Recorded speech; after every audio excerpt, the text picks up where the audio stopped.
Hello everyone, कैसे हो आप सभी। आशा करती हूँ सभी अच्छे होंगे, स्वस्थ होंगे।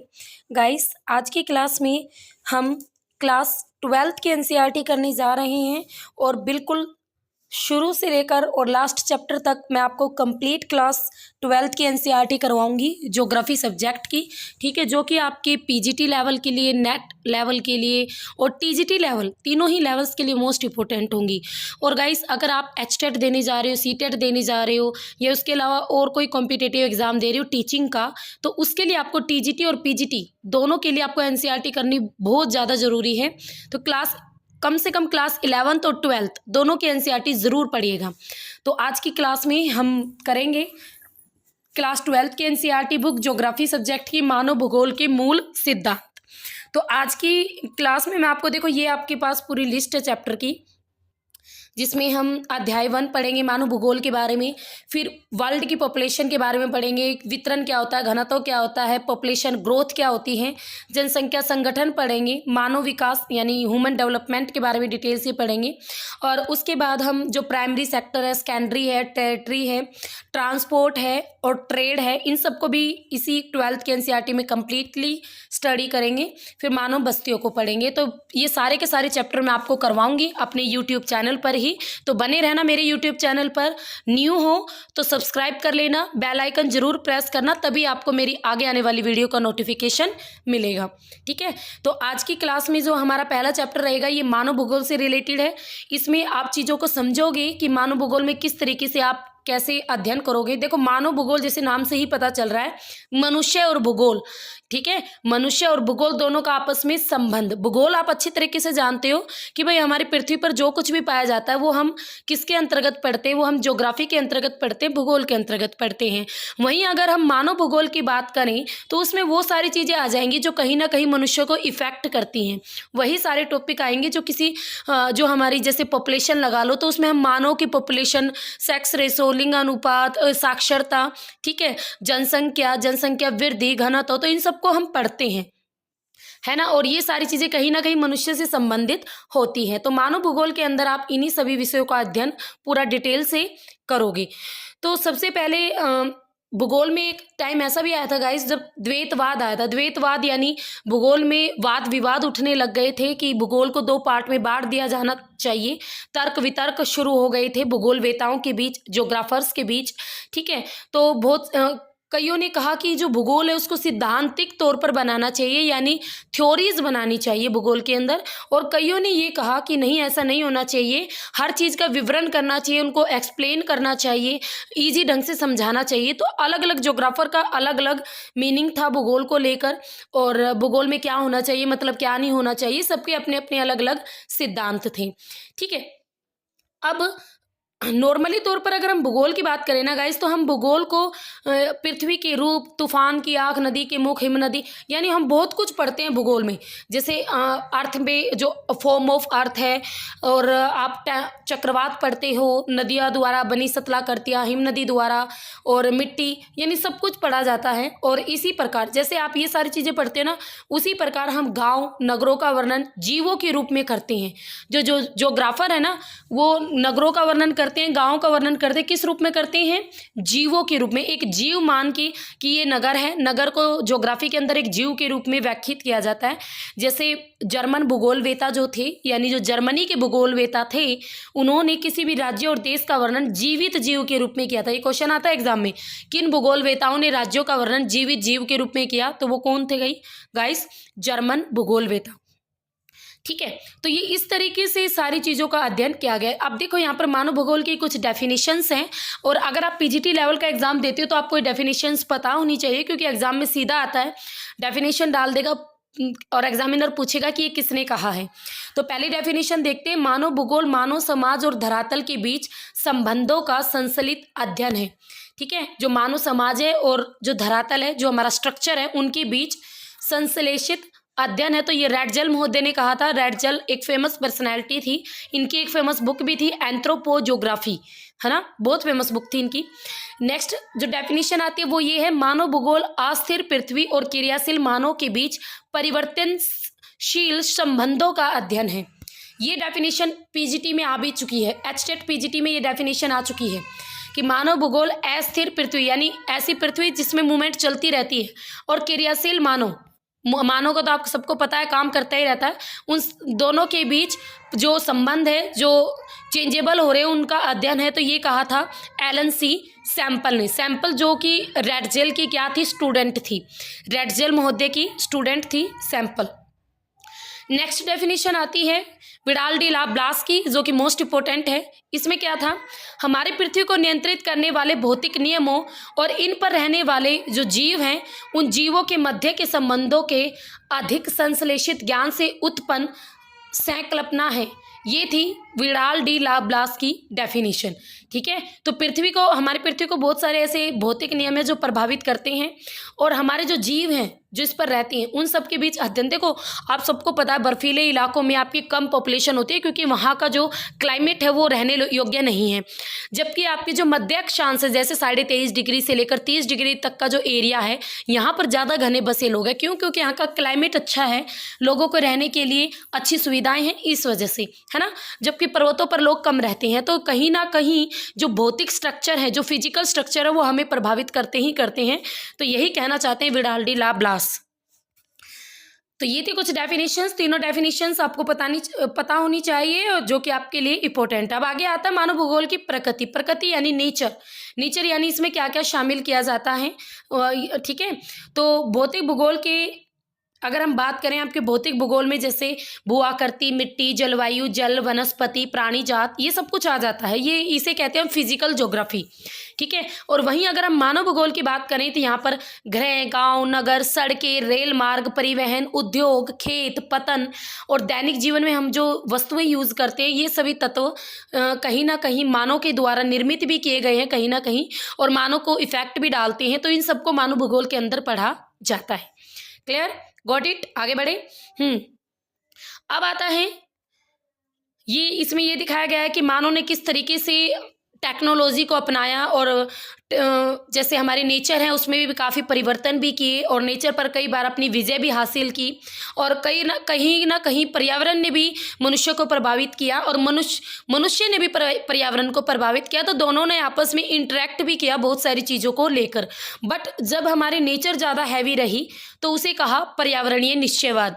यानी जब पर्यावरण जैसे एकदम से बाढ़ आ गई और सब कुछ बहा ले गई, तो उस वक्त क्या, नेचर हावी है मनुष्य पर, मनुष्य जानबूझ के भी कुछ कर नहीं पाता उस टाइम पर, एकदम से फ्लड आ जाए, एकदम से भूकंप आ जाए उस टाइम पर। ठीक है, तो इस तरीके की चीज़ों को कहते हैं पर्यावरणीय निश्चयवाद, है ना। जब नेचर ही सब कुछ हो जाती है और मनुष्य सिर्फ डर कर बैठ जाता है और मनुष्य के पास और कोई रास्ता नहीं होता। ठीक है, ये स्टोरी है जो कि इम्पोर्टेंट नहीं है। और जैसे कि अगर हम बात करें प्रकृति के साथ सामंजस्य की, भाई सिंपल सी बात है, जैसे आदिम समाज के लोग हैं, यानी जो ऐसी जनजातियां हैं जो जंगलों में रहती हैं, सब कुछ अपने खाने लायक सब कुछ जंगलों से प्राप्त करती हैं, जंगलों में ही वहीं पर अपना पूरा जीवन व्यतीत कर जाते हैं। तो इस प्रकार की जो जनजातियां वो हमें कहीं ना कहीं बताती है कि प्रकृति के साथ हम एडजस्टमेंट कैसे कर सकते हैं। ठीक है, वो प्रकृति में पाई जाने वाली एक प्रकृति में ही उन्हीं को ही पूजते हैं, नेचर को ही पूजते हैं, और उसको एक शक्तिशाली बल मानते हैं, सम्मान योग्य मानते हैं। और अगर कोई अन्य व्यक्ति प्राकृतिक संसाधन यानी जो हमारे नेचुरल चीज़ें होती हैं उनको हानि पहुंचाता है, जैसे जंगलों को काट रहा है, तो इस प्रकार की क्रियाओं के लिए वो उन्हें दंडित भी करते हैं। और कई बार तो ऐसी जनजातियां होती है जो बाहर के लोगों को अपने यहाँ आना भी पसंद नहीं करती, है ना। तो इस प्रकार से एडजस्टमेंट भी चलता है मनुष्य और प्रकृति के बीच में। समय के साथ साथ लोग पर्यावरण को भी समझते हैं और प्राकृतिक बलों को भी समझने लग जाते हैं। कहीं ना कहीं हमें पता है जिस दिन नेचर हावी हो गई मनुष्य पर, पूरी अर्थ को भी तबाह कर सकती है ना। तो कहीं ना कहीं हमें नेचर को भी ध्यान में रखकर ही अपना विकास करना चाहिए। अब उसके अलावा इतना तो आपने देख लिया, उसके अलावा क्या होता है, जो मानवीय क्रियाएं, इनमें सांस्कृतिक भूदृश्य भी आते हैं। जैसे हम स्वास्थ्य से रिलेटेड हॉस्पिटल बनाते हैं, हम बड़ी बड़ी बिल्डिंग्स बनाते हैं, हमारे खेत हैं, हमने फलोद्यान मैदान बनाए हैं। ठीक है, हमने पहाड़ियों में चारागाह बनाए हैं, हमारी बंदरगाहें हैं, सी पोर्ट्स हैं, समुद्री मार्ग है, रास्ते हैं, अंतरिक्ष में हम उपग्रह बना रहे हैं। ठीक है, तो ये सब कुछ क्या है, ये सब कुछ है हमने प्रकृति पर विजय प्राप्त करके उस नेचर पर भी विजय प्राप्त की है मनुष्य ने। और इसी को ही क्या नाम दिया गया, संभववाद। यानी मनुष्य सब कुछ कर सकता है, पूरी संभावना है हर चीज करने की, है ना। तो इसको नाम दिया गया संभववाद। एक निश्चयवाद था जिस पर नेचर हैवी थी। अब संभववाद में क्या था भाई, मनुष्य प्रकृति में थोड़ा बहुत हेर फेर कर सकता है, कहीं ना कहीं मनुष्य हावी पड़ता है प्रकृति के ऊपर, नेचर के ऊपर, है ना। तो धीरे धीरे प्रकृति का मानवीकरण भी हो जाता है और मनुष्य अपनी छाप भी छोड़ जाता है प्रकृति पर, है ना। आगे देखते हैं। तो अब आती है एक और नई संकल्पना जिसे बोलते हैं पर्यावरणीय निश्चयवाद या संभववाद के बीच वाली संकल्पना, जिसका नाम था नव निश्चयवाद। मैंने आपको दो पढ़ा दिए, एक तो निश्चयवाद, एक संभववाद। निश्चयवाद में आपकी नेचर हैवी रहेगी, मनुष्य उसके सामने झुका हुआ रहेगा, है ना। जैसे भूकंप आया, मनुष्य कुछ क्या कर सकता था, दब के मरेगा ही। दूसरा संभववाद, जिसमें क्या हुआ भाई, मान लो जो भी एक एरिया है, जैसे जापान जैसे है, वहाँ पर भूकंप ज़्यादा आती है, तो मनुष्य ने अपने घर इस तरीके के बनाए कि ज़्यादा ही बहुत तेज भूकंप आए जब तो कह नहीं सकते, बट अगर छोटे मोटे झटके आए तो उनको कोई नुकसान नहीं होगा। तो कहीं ना कहीं मनुष्य ने नेचर पर अपनी जीत हासिल की है ना। तीसरी जो आती है ना, वो ये आती है नव निश्चयवाद, यानी रुको और जाओ निश्चयवाद का नाम भी इसे दिया गया था। इसमें क्या था, इसमें एक चीज़ थी, देखो चौराहे पर आप ये देखते हो ना, बत्तियाँ, लाल बत्ती हरी बत्ती, है ना, ये देखते हो ना, हरी बत्ती लाल बत्ती। तो जो लाल बत्ती है इसका अर्थ होता है रुको, ये एग्जाम में पूछी जाती है। लाल बत्ती का अर्थ क्या होता है, रुको, रुको और जाओ, है ना, रुको और जाओ निश्चयवाद। तो लाल बत्ती का अर्थ रुको। पीली बत्ती लाल और हरी बत्ती के बीच में रुक कर तैयार रहने का अंतराल तैयार करती है। यानी लाल ने कहा रुको, पीली क्या कहती है, तैयार हो जाओ, रेडी, है ना, और हरी बत्ती क्या कहती है, जाओ। तो रुको और जाओ, रुको और थोड़ी टाइम के लिए तैयार हो जाओ और फिर जाओ। तो ये थी ग्रिफिथ टेलर महोदय की। किसने दी थी, एग्जाम में बहुत पूछी जाती थी कि ये किसने दी है। तो ये भूगोल वेता थे ग्रिफिथ टेलर महोदय, जिन्होंने पर्यावरणीय निश्चयवाद और संभववाद के बीच की संकल्पना थी।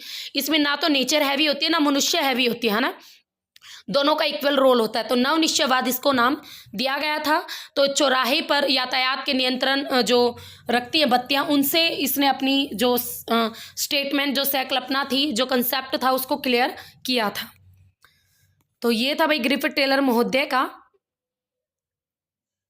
तो कहीं ना कहीं हम पर्यावरण को हानि पहुंचाते हैं और उसके नुकसान हमें आज भी देखने को मिल रहे हैं। For example ozone hole, CO2 की मात्रा में वृद्धि, ग्लेशियर पिघल रहे हैं, फ्लड आ रही है। फ्लड के अलावा आपके जो आइलैंड है वो भी डूब रहे हैं, समुद्र का लेवल बढ़ रहा है, गर्मी बढ़ रही है। तो ये कहीं ना कहीं क्या, ये प्रकृति का गुस्सा है जो हम पर फूट रहा है ना। तो मनुष्य भी कहीं ना कहीं उत्तरदायी है बहुत सारे कारणों के लिए। नेचर ने अपने आप को सब कुछ नहीं किया है। अब पर विजय भी तो मनुष्य ने बहुत ज्यादा पाई है। अब एक और आता है कंसेप्ट मानव भूगोल का, कल्याणपरक और मानवतावादी विचारधारा। इसका संबंध लोगों के सामाजिक कल्याण के विभिन्न पक्षों से, यानी शिक्षा, यानी एजुकेशन को इसमें शामिल किया जाता है, हेल्थ को शामिल किया जाता है, और मनुष्य कैसे रह रहा है, यानी साफ सफाई और उसके रहने का स्तर निम्न लेवल का है, हाई लेवल का है, मीडियम लेवल का है। तो इन सबको इसमें शामिल किया जाता है। यानी एक सामाजिक तौर पर मनुष्य की कंडीशन कैसी है, समाज में उसकी रेपुटेशन कैसी है, समाज में उसका ओहदा कैसी है, कितना स्टैंड कर रहा है, इन सब चीज़ों को इसमें शामिल किया जाता है। एक आती है आमूलवादी विचारधारा, यानी रेडिकल। इसमें क्या होता है, इसमें गरीबी के कारण जब बंधन और सामाजिक असमानता, मीन्स देखो हम कई बार होते हैं ना, अरे ये तो बहुत ज़्यादा गरीब है, कोई अमीर है, तो अमीर कई बार कटता है ना गरीब से, मैं इसके पास भी नहीं जाऊंगा, इसमें बदबू आ रही है, वो आ रही है। तो इस तरीके के कंसेप्ट का विरोधी था ये, ठीक है, आमूलवादी विचारधारा। तो जो सामाजिक असमानता दिखी ना उन दो लोगों में, किसके कारण, धन के कारण, एक अमीर है एक गरीब है, इस वजह से, ठीक है। तो इसलिए इसमें व्याख्या की गई थी। तो मार्क्स के सिद्धांत का इसमें यूज किया गया था और सामाजिक समस्याओं का संबंध पूंजीवाद के विकास से था। यानी कहीं ना कहीं जो हमारी सामाजिक समस्याएं हैं, अगर हमारे पास पैसा आ जाता है तो हम काफ़ी समस्याओं को सुलझा सकते हैं। तो इस चीज़ से ये रिलेटेड थी। नेक्स्ट आती है व्यवहारवादी विचारधारा। गाइस अगर PGT लेवल का एग्जाम दे रहे हो ना, तो ये सारे जो विचारधाराएं आपको पता होनी चाहिए। और दूसरी बात, अगर आप पूरा डिटेल से पढ़ना चाहते हो ना, तो मेरे चैनल पर आपको अचीवर्स एकेडमी ऐप पर आपको PGT और नेट ज्योग्राफी का पेड कोर्स अवेलेबल है। तो आप वहाँ से जा सकते हो और पेड कोर्स खरीद सकते हो। तो व्यवहारवादी विचारधारा की बात करें तो प्रत्यक्ष अनुभव के साथ साथ मनुष्य की जो जाति है, प्रजाति है, धर्म है, इन सब पर भी ज़्यादा जोर दिया गया था व्यवहारवादी विचारधारा पर। यानी बिहेव पर बहुत ज़्यादा यहाँ पर ध्यान दिया गया था। नेक्स्ट आता है गाइस मानव भूगोल के क्षेत्र और उप क्षेत्र, यानी इसमें कौन कौन से स्कोप आता है, कौन सा एरिया आता है, किस तरीके की चीज़ों को हम इसमें स्टडी करते हैं, तो इन सबको शामिल किया जाता है। जैसे कि आपने नेचर पढ़ी, अभी मैंने आपको बताया कि मनुष्य और मनुष्य से रिलेटेड जो भी चीज़ें हैं वो सब कुछ मानव भूगोल में आता ही है। वैसे भी मैं आपको दिखाती हूँ, ठीक है, ये यहाँ से अगर मानव भूगोल की बात करें ना, तो ये मानव भूगोल जो हमारे एसएस है, सामाजिक विज्ञान है, उनके साथ बहुत गहरा संबंध है इसका। जैसे जैसे गाइस ज्ञान का विस्तार हुआ, यानी नॉलेज बढ़ी, उसे वैसे वैसे आपके एरियाज भी बढ़ते चले गए, ठीक है। और मानव भूगोल के साथ भी ऐसा ही हुआ। मानव भूगोल के क्षेत्र और उप क्षेत्र दोनों की बात करें, दोनों का ही हम अब आगे एक टेबल मिलेगी, उसमें आपको डिटेल से समझ में आ जाएंगी कि मानव भूगोल के अंदर हम किन किन चीज़ों को शामिल करते हैं। जैसे ये रही टेबल, आप ध्यान से देखना, इसमें देखो सामाजिक भूगोल, ठीक है। तो ये मेनली अगर हम बात करें ना, तो ये आपके मानव भूगोल के कुछ क्षेत्र हैं, मानव भूगोल के कुछ क्षेत्र हैं जिसमें एक सामाजिक भूगोल आता है। अब सामाजिक भूगोल मेन ब्रांच है और उसके आगे कुछ सब पार्ट है, जैसे व्यवहारिक भूगोल, सामाजिक भूगोल का भूगोल, अवकाश का भूगोल, सांस्कृतिक भूगोल, लिंग भूगोल, ऐतिहासिक भूगोल, चिकित्सा भूगोल, ठीक है। ये सब कुछ पार्ट है किसका, सामाजिक भूगोल का, और ये इनके अंतर कुछ टॉपिक्स आ जाते हैं। नेक्स्ट आता है जैसे नगरीय भूगोल, ये भी ब्रांच मानव भूगोल की है, नगरीय भूगोल। और नगरीय भूगोल में हम क्या करते हैं, नगरीय अध्ययन करते हैं, नगर का नियोजन कैसे होगा, कैसे डेवलपमेंट होगा, इन सब चीज़ों को पढ़ा जाता है। नेक्स्ट आता है राजनीतिक भूगोल। राजनीतिक भूगोल, इसमें निर्वाचन भूगोल, सैन्य भूगोल, राजनीति विज्ञान। जब आप नेट ज्योग्राफी की तैयारी करते हो ना, तब मैंने ये पूरी ब्रांच करवाई हुई है राजनीति विज्ञान के रूप में, जिसमें राजनीति से रिलेटेड काफ़ी टॉपिक आते हैं आपके, तो उन सबको हमने डिटेल से यहाँ पर स्टडी किया गया है कोर्स में, पेड कोर्स में अवेलेबल है वो सारी चीज़ें, ठीक है। तो आपको किसी बुक में नहीं मिलेगी। और अगर आप एक दो बार एचटेट पीजीटी दे चुके हो तो आपको पता ही होगा कि ऐसे क्लियर नहीं होगा, बहुत सारे ऐसे टॉपिक है जो आपको किसी बुक में नहीं मिलेगा गाइस। और यकीन मानो, अगर पीजीटी और नेट ज्योग्राफी का आप पेड कोर्स लेते हो ना, तो आपको खुद लगेगा कि हाँ भाई मैम ने बहुत कुछ करवाया हुआ है, बस आप करने वाले बनो। अगर आप मेहनत करते हो, जितना मैंने पढ़ाया उसको स्टडी करते हो, पढ़ते हो पेड कोर्स में, तो उसके बाद आपका पीजीटी और नेट लेवल का एग्जाम भी ईजिली क्लियर हो जाएगा, आपको कोई टेंशन नहीं रहने वाली, ठीक है। क्योंकि गाइस मैं खुद ही एचटेट 2 बार क्वालिफाई हूँ, मुझे पता है एचटेट में क्या क्या आता है। केवीएस क्वालिफाई हूँ, मुझे केवीएस का भी पता है सब कुछ, एनवीएस का भी, ठीक है। तो टेंशन ना लो, इन सब एग्जाम्स को देखकर ही मैंने अपना पेड कोर्स बनाया हुआ है। नेक्स्ट आता है जनसंख्या भूगोल। तो जनसंख्या भूगोल main branch of human geography, ठीक है। और जनसंख्या भूगोल में हम जनांकी के बारे में पढ़ते हैं, यानी जो भी हमारे पॉपुलेशन से रिलेटेड डाटा होता है उनको डिटेल से स्टडी किया जाता है कि किस प्रकार का डाटा कैसे निकाला जाता है। आवास भूगोल, आवास भूगोल में आपकी नगरीय जनसंख्या, नगर का नियोजन, गांव का नियोजन, ग्रामीण बस्ती, नगरीय बस्ती, इन सब का अध्ययन किया जाता है। नेक्स्ट आता है इकोनॉमिक भूगोल, इकोनॉमिक ज्योग्राफी, आर्थिक भूगोल। इसमें आपका संसाधन भूगोल, कृषि भूगोल, उद्योग भूगोल, पर्यटन भूगोल, अंतर्राष्ट्रीय व्यापार, इन सब का अध्ययन किया जाता है। तो ये सारी की सारा जो एरिया आता है, जो क्षेत्र आता है, ये मानव भूगोल के अंतर्गत आता है। तो मानव भूगोल का सामाजिक विज्ञान के साथ बहुत गहरा संबंध है, क्योंकि ये सारे टॉपिक आपके एसएस में भी आते हैं और ह्यूमन ज्योग्राफी में भी आते हैं। तो गाइस ये था आपका पहला चैप्टर क्लास 12 के एनसीईआरटी का, जिसमें हमने डिटेल से पढ़ा कि क्या होता है मानव भूगोल, कौन कौन सी इसमें विचारधाराएं आती हैं, निश्चयवाद, संभववाद, नवनिश्चयवाद, व्यवहारवादी, आमूलवादी, ठीक है, सारी मैंने आपको पढ़ा दी हैं। और इसमें ठीक है, तो ये पहला चैप्टर हमारा यहाँ पर कंप्लीट होता है। तो आशा करती हूँ आपको पूरा चैप्टर कंसेप्ट क्लियर हो गया होगा। फिर मैं आपको ज्योग्राफी की एनसीईआरटी करा रही हूँ। तो आज है हमारा चैप्टर नंबर 2। तो चलिए शुरू करते हैं अपनी आज की वीडियो। यहाँ पर अगर हम देखें ना गाइस, तो जो आपका चैप्टर नंबर, सिंपल सी बात है भाई गाइस कि किसी भी देश के जो लोग होते हैं ना, वहाँ की असली धन संपदा होते हैं।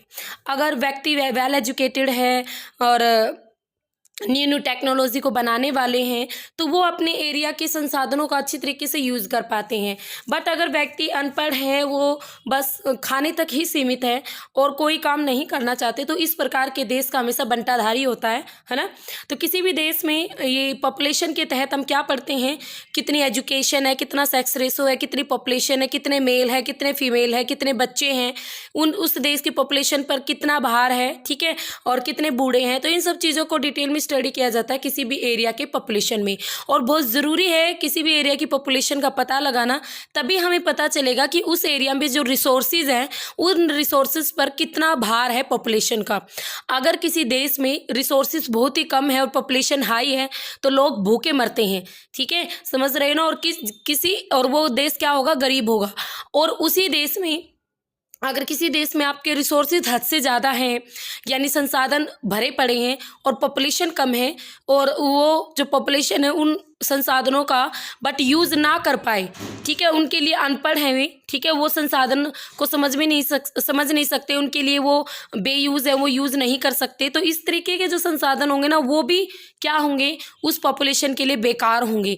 बट एक देश है जिसकी पॉपुलेशन एजुकेटेड है, उसे संसाधनों का पूरा ज्ञान है, उस देश में भरपूर संसाधन भी है, रिसोर्सेज भी है, और वहाँ की पॉपुलेशन उसे यूज़ भी करती है, तो ऐसा देश ही डेवलप होता है, जैसे यूएसए, ठीक है, समझ रहे हो।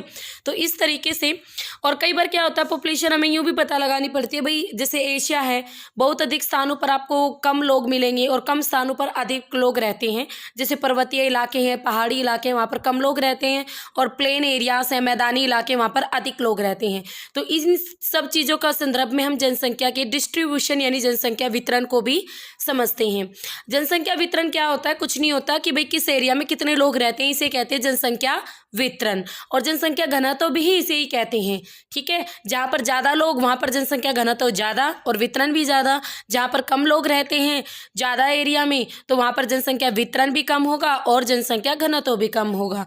अगर मोटे तौर पर हम वर्ल्ड की देखें ना, तो विश्व की गाइस 90% जो जनसंख्या है, विश्व की 90% जो जनसंख्या है केवल 10% एरिया पर रहती है, ठीक है। हमारे वर्ल्ड का जितना भी लैंड एरिया है उस पे 90% पॉपुलेशन रहती है केवल 10% पर, और उस 10% एरिया पर, ठीक है, उस 10% एरिया पर नहीं, उस 90% एरिया पर बाकी 10% जनसंख्या रहती है, समझ रहे हो। तो देखो पॉपुलेशन 90% और एरिया 10%, और ये 10% वाला एरिया वही है प्लेन मैदान वगैरह। अब विश्व के 10 सर्वाधिक आबाद देशों की बात करें, यानी जहाँ पर पॉपुलेशन सबसे अधिक है, जैसे फॉर एग्जांपल चीन है, भारत है, अमेरिका है, इंडोनेशिया है। तो इस प्रकार 10 आबाद देशों की बात करें तो इन 10 देशों में विश्व की 60% जनसंख्या निवास करती हैं, और इन 10 देशों में से 6 देश आपके एशिया कॉन्टिनेंट में ही पड़ते हैं, जैसे चीन और भारत, तो 2 ही लगा लो, ये 2 तो पड़ते ही हैं। देखो आपको टेबल भी दी गई है, और ये टेबल आपको विश्व के 10 अत्यधिक जनसंख्या वाली कंट्रीज को दिखा रही है। तो यहाँ पर हम ध्यान से देखेंगे, देखो सबसे पहले नंबर पर चीन, सबको पता है सबसे ज़्यादा है, और फिर भारत, ठीक है, तीसरे नंबर पर अमेरिका, 4th नंबर पर इंडोनेशिया, मैंने अभी आपको डेटा बोला भी था यहाँ तक। 5th नंबर पर एरिया में भी ब्राज़ील आता है और पॉपुलेशन में भी ब्राज़ील आता है। चीन भारत दोनों एशिया में पड़ते हैं, ठीक है, इंडोनेशिया एशिया में पड़ता है, 3 पड़ गए। पाकिस्तान 6th नंबर पर, और पाकिस्तान भी आपको एशिया में आता है, 4 आ गए। CIS और बांग्लादेश ये भी एशिया में पड़ता है, जापान भी एशिया में पड़ता है, और नाइजीरिया। तो इस प्रकार आपके 6 जो कंट्रीज हैं, बांग्लादेश, जापान, ब्राज़ील नहीं, पाकिस्तान, इंडोनेशिया, चीन और भारत, ये सारे के सारे एशिया में पड़ते हैं, जो कि विश्व के 10 सबसे सघन या अधिक जनसंख्या वाले देश है। तो ये 10 जनसंख्या वाले देश हैं वर्ल्ड के, जो आपको पता होनी चाहिए, एग्जाम में पूछे जाते हैं। नेक्स्ट आता है गाइस जनसंख्या का घनत्व। अब क्या होता है जनसंख्या का घनत्व, तो जो हमारा लैंड है, लैंड की एक यूनिट में कितने लोग रह रहे हैं, और उस यूनिट में लोगों के पोषण करने की क्षमता, यानी लोग कितना अपना पेट भर सकते हैं, तो ये जो क्षमता होती है इसे कहते हैं जनसंख्या का घनत्व। ये लोगों की संख्या और उस भूमि के आकार के बीच अनुपात के द्वारा भी इसे समझा जा सकता है। तो यही अनुपात जनसंख्या का घनत्व है, और इसे प्रति वर्ग किलोमीटर में रहने वाले व्यक्तियों के रूप में समझा जाता है। प्रति वर्ग किलोमीटर में जितने लोग रहते हैं उसके द्वारा इन्हें समझा जाता है। तो जनसंख्या का घनत्व जनसंख्या डिवाइडेड बाय एरिया, यानी ऊपर पॉपुलेशन नीचे एरिया, ठीक है, इसके द्वारा जनसंख्या का घनत्व निकाला जाता है। तो एग्जाम में कई बार ये फार्मूला पूछा जाता है कि जनसंख्या के घनत्व को हम किस प्रकार से निकालते हैं।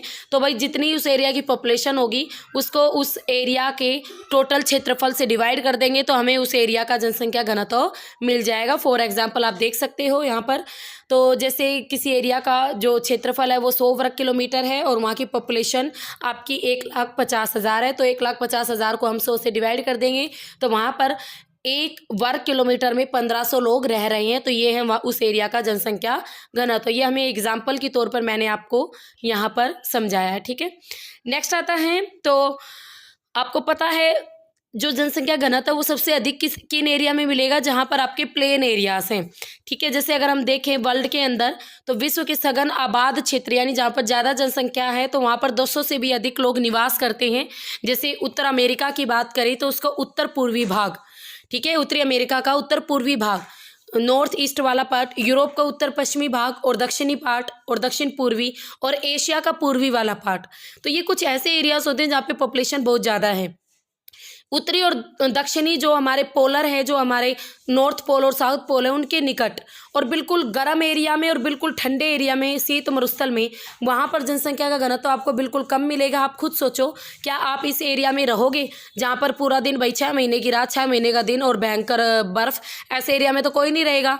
दूसरा, ऐसे एरिया में कौन रहना पसंद करेगा जहाँ पर हमेशा टेम्परेचर 50 डिग्री सेल्सियस से अबव होता है? तो ऐसे एरिया में भी कोई नहीं रहेगा, ठीक है। तो सिंपल सी बात है भाई, अपने से ही लगा के चला करो चीज़ों को। नेक्स्ट, यहाँ पर 2 प्रकार के मध्यम घनत्व वाले भी एरिया पाए जाते हैं, जहाँ पर जनसंख्या घनत्व 11 से 50 व्यक्ति प्रति वर्ग किलोमीटर होता है। जैसे पश्चिमी चीन, दक्षिणी भारत यानी प्रायद्वीपीय भारत, यूरोप में नॉर्वे, स्वीडन, ये कुछ एरिया के एग्जाम्पल है जहाँ पर जो हमें घनत्व है वो मीडियम लेवल का देखने को मिलता है। आप वर्ल्ड के मैप पर देख सकते हो, ये है वर्ल्ड का मैप, और इसमें जो बिल्कुल ब्लैक कलर से दिखाया गया है, ये क्या है गाइस? ये है आपके अधिक 200 से अधिक घनत्व वाले जनसंख्या, यानी पॉपुलेशन यहाँ पर बहुत ज़्यादा है। 200 से भी अधिक लोग 1 वर्ग किलोमीटर एरिया में रह रहे हैं। यूरोप में ये वाला एरिया, ये आपके यूके यूनाइटेड किंगडम वाला एरिया, ये है यूएसए का उत्तर पूर्वी एरिया, और ये मिस्र वगैरह एरिया, ठीक है। तो ये जो सबसे अधिक जनसंख्या घनत्व वाले एरियाज है वर्ल्ड के अंदर।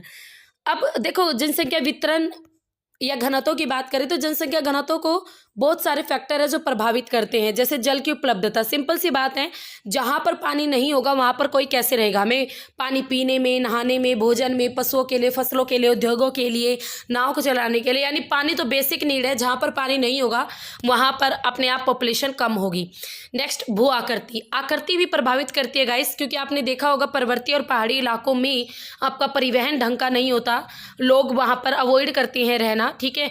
हम पसंद करते हैं वहाँ पर घूमना, बट अगर वहाँ रहने की बात आती है ना, तो उनको बहुत मुश्किल होती है ऐसे पर्वतीय इलाकों में जीवन जीना, ठीक है। उसके लिए, और इसके अलावा आपके औद्योगिक विकास के लिए भी अनुकूल नहीं होते। वहाँ पर प्लेन एरिया पर ही औद्योगिक विकास ज़्यादा किया जाता है, और इसी वजह से आपकी सबसे अधिक जनसंख्या मैदानी इलाकों पर ही देखने को मिलती है, और पर्वतीय इलाकों में कम जनसंख्या मिलती है। नेक्स्ट आता है जलवायु। जलवायु तो सिंपल तौर पर प्रभावित करेगी, जहाँ पर ज़्यादा गर्म जलवायु, ज़्यादा ठंडी जलवायु है, ऐसे एरियाज में भी लोग नहीं रहते, है ना। जैसे फॉर एग्जांपल आपके भूमध्य सागरीय प्रदेश हैं, वहाँ पर ये भूमध्य सागर के आसपास वाला एरिया, यूरोप के पास, यहाँ पर जलवायु अच्छी रहती है। तो इतिहास के शुरू के दिनों से ही यहाँ पर अधिक जनसंख्या थोड़ी देखने को मिलती है। नेक्स्ट आते हैं मिट्टी भी गाइस प्रभावित करती है पॉपुलेशन को। अगर पॉपुलेशन में ऐसी पॉपुलेशन है जो पूरी तरह से एग्रीकल्चर पर निर्भर है, तो इससे क्या होगा? अगर भाई आपकी जो उपजाऊ मिट्टी वाला इलाका, तो वहाँ पर लोग ज़्यादा बसेंगे, एग्रीकल्चर करेंगे, गहन कृषि करेंगे, अपने जीवन का निर्वाह करेंगे। और कई एरिया जहाँ पर आपकी उपजाऊ मिट्टी नहीं होती, तो उपजाऊ मिट्टी नहीं होती और आपकी खराब मिट्टी होती है, तो उन एरिया में कम पॉपुलेशन देखने को मिलती है। नेक्स्ट आता है आर्थिक कारक, जैसे खनिज। तो कई जो एरिया होते हैं ना, वो खनिजों के कारण भी फेमस हो जाते हैं। खनिजों के कारण कैसे फेमस होंगे भाई? एक एरिया है जो पहले बिल्कुल भी डेवलप नहीं था, पर जैसे ही उसमें किसी खनिज का पता चला तो औद्योगिकीकरण हुआ, इंडस्ट्री लगी। इंडस्ट्री लगने के बाद वहाँ पर मजदूर चाहिए, काम शुरू हो गया, तो धीरे धीरे वहाँ क्या करोगे ना, वहाँ चारों ओर आपकी पॉपुलेशन बसती चली जाएगी, ठीक है। फॉर एग्जाम्पल अफ्रीका की कटंगा, जाम्बिया, तांबा पेटी, ये एक अच्छा एग्जाम्पल है जहाँ पर पॉपुलेशन अधिक दिखती है। नेक्स्ट आता है नगरीकरण। नगर तो होते ही हैं पॉपुलेशन के अधिक, क्यों? क्योंकि नगरों में अच्छी सुविधाएं होती है गाइस, बेहतर अवसर होते हैं, शिक्षा अच्छी होती है, स्वास्थ्य संबंधी सेवाएं, और अभी बहुत सारी सुविधाएं होती है जो लोगों को नगरों की ओर खींचती हैं, और लोग गांव छोड़ के भी नगरों की ओर जाते हैं। नेक्स्ट आता है, और रोजगार के अवसर भी होते हैं ना। औद्योगिकीकरण, औद्योगिक पेटियां रोजगार के अवसर उपलब्ध कराती है, बड़ी संख्या में लोगों को अपनी तरफ आकर्षित भी करती हैं। सिंपल सी बात है, आज के टाइम में जब पॉपुलेशन अधिक है, काम कम है, तो लोग रोजगार की तलाश में अपना रहने सहने का ढंग भी बदल देते हैं, अपने घर भी बदल देते हैं। ठीक है, तो जो जहाँ पर औद्योगिकीकरण ज़्यादा होता है वहाँ पर पॉपुलेशन धीरे धीरे ज़्यादा बसती चली जाती है। फॉर एग्जांपल जापान का कोबे ओसाका एरिया, ठीक है, तो वहाँ पर अधिक पॉपुलेशन बसी हुई है।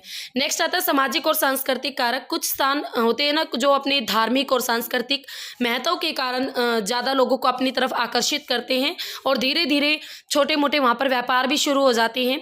ठीक है, तो इस तरीके से है ना वहाँ पर कुछ जनसंख्या बढ़ती चली जाती है। और ठीक उस प्रकार कई एरिया ऐसे होते हैं जहाँ पर आपको सामाजिक अशांति मिलती है। मीन्स ये कह लो कि लड़ाई झगड़े दंगे इस तरीके की चीज़ें होती रहती हैं, गोलियाँ वोलियाँ चलती रहती है, तो लोग इस तरीके के इलाके से दूर भागते हैं, तो वहाँ पर आपकी पॉपुलेशन धीरे धीरे कम होती चली जाती है। तो ये कुछ फैक्टर थे गाइस जो कि हमारी पॉपुलेशन को कहीं ना कहीं इफेक्ट करते हैं। नेक्स्ट आता है ज्वालामुखी वृद्धि यानी पॉपुलेशन ग्रोथ। तो ज्वालामुखी वृद्धि नहीं, जनसंख्या वृद्धि। जनसंख्या परिवर्तन से तात्पर्य है या जनसंख्या वृद्धि। देखो वृद्धि वर्ड हमेशा क्या दिखाता है कि भाई कुछ ना कुछ बड़ा है ना। तो किसी क्षेत्र में समय की किसी निश्चित अवधि के दौरान, यानी भाई 1 से 2 के बीच, 2001 से 2010 के बीच, 2010 से 2020 के बीच, तो किसी निश्चित अवधि के दौरान जो लोगों की संख्या में परिवर्तन होता है ना उसे कहते हैं जनसंख्या वृद्धि। तो ये परिवर्तन आपका धनात्मक भी हो सकता है और ऋणात्मक भी, यानी पॉजिटिव भी और नेगेटिव भी। ये निर्भर करता है उस एरिया की पॉपुलेशन पर कि भाई पॉपुलेशन बढ़ी है या घटी है ना। तो इसे हमेशा निरपेक्ष संख्या या प्रतिशत के रूप में व्यक्त किया जाता है, यानी जनसंख्या वृद्धि को प्रतिशत के रूप में, निरपेक्ष संख्या के रूप में व्यक्त किया जाता है। तो जनसंख्या परिवर्तन किसी भी देश की आर्थिक प्रगति, सामाजिक उत्थान, तो जनसंख्या परिवर्तन है ना, देखो जनसंख्या परिवर्तन हो रहा है, उसमें आर्थिक प्रगति कितनी हो रही है, सामाजिक उत्थान कैसा है, सांस्कृतिक पृष्ठभूमि कैसी है, तो ये बहुत सारी चीज़ों को आपस में इंटरेक्ट किया जाता है जो कि बहुत ज़रूरी भी है। अब जो जनसंख्या वृद्धि है किसी भी क्षेत्र विशेष में जनसंख्या में भी जो भी परिवर्तन होता है, चाहे वो बढ़ती है चाहे घटती है, उसे जनसंख्या की वृद्धि कहते हैं। उदाहरण के लिए आपको यहाँ पर एग्जाम्पल दिया गया है, 1991 में जो पॉपुलेशन थी वो 84.6 करोड़ थी और 2001 में 102.70 करोड़ हो गई। तो अब हम क्या करेंगे, 102.70 करोड़ में से 84.6 करोड़ माइनस कर देंगे, तो हमारी जनसंख्या की वृद्धि कितनी हुई थी 2001 में, 18.07 करोड़, और 2011 में अब 19 करोड़ के लगभग वृद्धि हुई थी, है ना। तो इस तरीके से, क्योंकि अब 121 करोड़ हो चुकी थी ना 2011 में, और अब तो देखो पता नहीं कितनी पहुंच गई है। तो इस तरीके से आपका जनसंख्या परिवर्तन निकाला जाता है, जनसंख्या की वृद्धि निकाली जाती है। तो जनसंख्या में परिवर्तन हमेशा प्रतिशत में होता है। अब एक आता है जनसंख्या की प्राकृतिक वृद्धि यानी नेचुरल ग्रोथ। जब किसी एरिया में, किसी क्षेत्र विशेष में 2 समय अंतरालों में जन्म और मृत्यु के अंतर से बढ़ती है जब किसी एरिया की पॉपुलेशन, तो उसे कहते हैं प्राकृतिक वृद्धि। केवल आपका बर्थ और डेथ, 2 चीज़ों को शामिल किया जाता है। बर्थ में से डेथ माइनस कर दी, हाँ भाई इतनी बढ़ गई, तो उसे बोलेंगे प्राकृतिक वृद्धि। सीधा फार्मूला है नेचुरल ग्रोथ का जन्म माइनस मृत्यु, ठीक है। वास्तविक वृद्धि की बात करें, अब देखो इससे हमें ना नेचुरल ग्रोथ से कभी भी हमें एडजेक्ट ग्रोथ नहीं पता चलती। एडजेक्ट ग्रोथ पता करने के लिए एक फार्मूला ये होता है, जन्म और मृत्यु तो होगा, अब इसमें एक प्लस किया जाएगा, क्या, आप्रवास माइनस उत्प्रवास। आप्रवास वो होते हैं, मान लो ये एरिया, इस एरिया से मैं इस एरिया में आकर बस गई, तो मैंने क्या किया, आप्रवास, और इस एरिया से मैं इस एरिया की ओर चली गई, तो ये मैं क्या कर रही हूँ, उत्प्रवास। तो ये है आप्रवास और ये है उत्प्रवास, समझ गए ना। तो जब हम किसी एरिया में आते हैं तो आप्रवास, और उस एरिया को अपने एरिया को छोड़ के चले जाते हैं तो उत्प्रवास, ठीक है। तो इसमें आप्रवास माइनस उत्प्रवास भी किया जाता है, तब हमें नेचुरल ग्रोथ रेट पता चलती है। नेक्स्ट आता है जनसंख्या की धनात्मक वृद्धि, यानी आपकी पॉजिटिव। पॉजिटिव तो सिंपल सी बात है, तभी पता चलेगी जब हमें 2 समय अंतरालों के बीच जो हमारी जन्म दर है वो मृत्यु दर से अधिक होगी। अगर भाई ज़्यादा जन्मे होंगे ना बच्चे, तभी तो हमारी जो वृद्धि आएगी पॉजिटिव आएगी, वरना नेगेटिव आ जाएगी। नेगेटिव वृद्धि कब आएगी, नेगेटिव वृद्धि तब आएगी जब हमारे यहाँ जन्म तो कम हुआ है और मृत्यु ज़्यादा हो जाए, है ना। लोग जन्मे कम है और मृत्यु ज़्यादा हो जाए, तो हमारी जो ग्रोथ रेट रहेगी वो क्या रहेगी, नेगेटिव। और लोग, या फिर एक चीज़ और हो सकती है, या लोग अन्य देशों में जाकर बस जाएं, उस एरिया को खाली कर दें, तो भी आपकी नेगेटिव में जाएगी उस एरिया की जनसंख्या वृद्धि। तो ये आपको सारी डेफिनेशन पता होनी चाहिए, जनसंख्या वृद्धि क्या होती है, जनसंख्या की प्राकृतिक वृद्धि क्या होती है, जनसंख्या की वास्तविक वृद्धि क्या होती है, धनात्मक वृद्धि क्या होती है और ऋणात्मक वृद्धि क्या होती है, ये सब कुछ आपको आना चाहिए। नेक्स्ट आता है जनसंख्या परिवर्तन के घटक। तो गाइस 3 घटक होते हैं, एक तो जन्म, मृत्यु और प्रवास। इन तीनों के द्वारा ही ये तीनों ही प्रभावित करते हैं, ठीक है, पॉपुलेशन चेंज को। सबसे पहले आशोधित जन्म दर, ठीक है, क्रूड बर्थ रेट, इसको प्रति 1000 स्त्रियों द्वारा यानी 1000 स्त्रियों द्वारा जन्मे जीवित बच्चों के रूप में व्यक्त किया जाता है। अगर इसकी गणना की बात करें तो कैसे निकाली जाती है, तो ये है उसके लिए फार्मूला कि प्रति वर्ष किसी वर्ष विशेष में जीवित जन्म, यानी एक साल में भाई कितने जन्म हुए हैं और फिर उसको डिवाइड किया जाएगा किसी वर्ष विशेष में उस वर्ष की मध्य जनसंख्या से, समझ रहे हो ना। तो यानी उस वर्ष की मध्य जनसंख्या से और इंटू में कर देंगे 100, तो हमारे पास निकल के आएगा आशोधित जन्म दर, क्रूड बर्थ रेट।